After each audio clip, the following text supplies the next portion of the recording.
Hi folks, I'm Sean McCormick and welcome to the Light and Blog channel. Here's a bonus video. I'm trying to fix something in Photoshop so I can get it up on Instagram, and that is to replace some colour that's really distracting inside the image.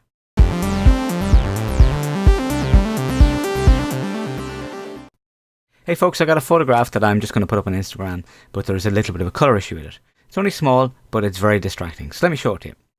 So I have this image here, which is all of these kind of complementary tones. We've got these kind of red hair versus the maroon background and the nail varnish. And even the lips are kind of in that same kind of colour tone, and the blush. So a lot of tone. Even the green here is kind of a complementary green, but then we come down the bottom here and we see these shoes. The blue just sticks out like a sore thumb and really draws your attention. And it shouldn't be doing that. It should be minimal. Now we could probably burn it away, but I think it's better if we actually get the colour closer in tones, and even then if we darken it we can hide it. Now there's two ways to do this, and the first way is replace colour. So I'm going to do this on a new layer. There's a reason for doing it on a new layer as well, which you'll see in a second. So a couple of ways to do this. You can go Command J or Control J, or you can drag your layer down to this new layer icon, and that will duplicate the layer. So now what I'm going to come in here and do is go to Image, Adjustments, and Replace Colour. So you have two sections here. You've got the mask and the colour that you're looking for, and then you've got the colour that you're going to replace it with. So I've already selected something similar to this, but I'm going to come in here and select that. We have a little info checker there from before. Click OK. And now we can see the mask here. Localized colors clusters means that it's just trying to keep areas of similar colour together. But it is selecting some of the colour that's within here, because there is blues inside those tones. It's a kind of a mixture of blues and reds. So what I'm going to do here is I'm going to just hold down the Shift key to add to the area we want to do it. But what I'm going to do is I'm going to change the hue so that we can see what's going on in terms of the selection, to make sure we have an area selected. Now we're not going to go for green. So what I can do is I can click the swatch, and then I can click inside the image to select a colour that I want. OK, now we can see it's given us a lighter version of that, which is fine. I'm going to open up this fuzziness. That's the area around the colour, to add more of it. I just want to make sure the whole shoe is selected. Now as we can see, there's other parts of the image being selected. It's not as obvious necessarily, but some of the colours in the dress have changed. So now that I'm happy with that, that's the selection. Now we need to change the colour. The hue is fine, but I think we need to desaturate it because it's quite saturated.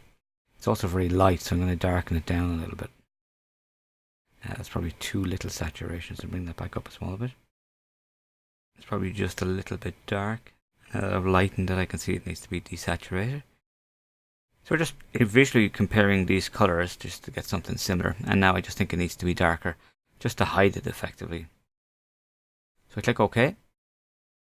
And now what I'm going to do is I'm going to grab the lasso tool. L for lasso.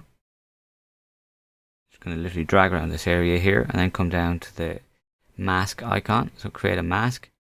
So that's basically hidden all of the colour changes in the rest of the image except around the shoe. So I turn this on and off. You can see the difference it makes. And what's important is that you can't see that we've done this, that we're looking at the image, and you're not going to say, oh, those shoes have been changed. You're not going to really tell. So that's the first way, using replace colour. A second way to do it is use an adjustment layer, a hue saturation adjustment layer. So you come in here, select the blues, and you can grab the eyedropper and click it on. So what we're going to do here is we're just going to grab a hue altogether, just to make sure that we're seeing that the whole of the shoe is selected. We can narrow the range as well if we want, so it's affecting less areas. But in this case here, it doesn't matter too much because we're going to change the colour. So we're going to do again, same story, bring it up to get it towards those kind of maroony reds, purples. So around there, drop our saturation and lightness. And I can see it needs to be darker still. So we're only looking at the shoe, we don't care what's going on with anything else. And okay, I think that's enough. It's close enough to the colour without being too annoying.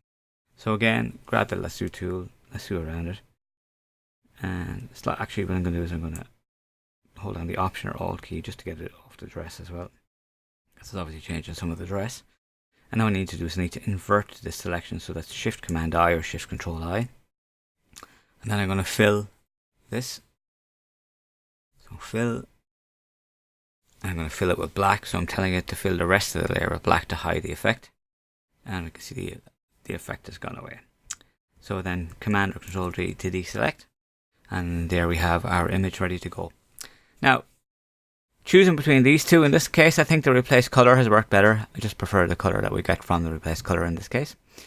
So folks, I hope you found that useful. If you did, please do consider subscribing to the channel. Videos out on Tuesdays and Fridays, Lightroom on Tuesdays, and photo stuff on Fridays. Photo stuff could be tools, it could be Photoshop, it could be other applications. Just generally photo related stuff. And of course some bonus videos like this one. Please hit the thumbs up if you want to give it a like. And of course hit the notification bell if you want to get notified of new videos coming online. Thanks for taking time to watch this, and I will see you in the next video.